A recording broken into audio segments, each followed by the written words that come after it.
5/2/2026 அன்று வேப்பம்பட்டு ஆஷிர்வாத் பாபா கோவிலில் 758வது வார சிறப்பு சண்டி ஹோமம் மிக விமரிசையாக நடைபெற்றது.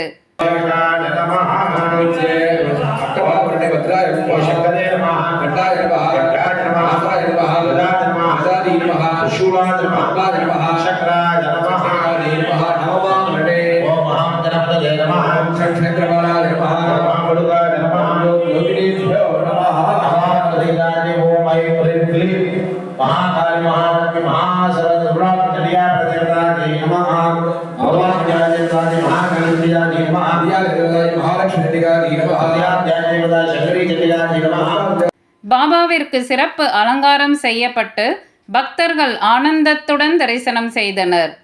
மேலும் பக்தர்களுக்கு அன்னதானமும் வழங்கப்பட்டு அனைவரும் பாபாவின் அருளாசியை பெற்றனர்.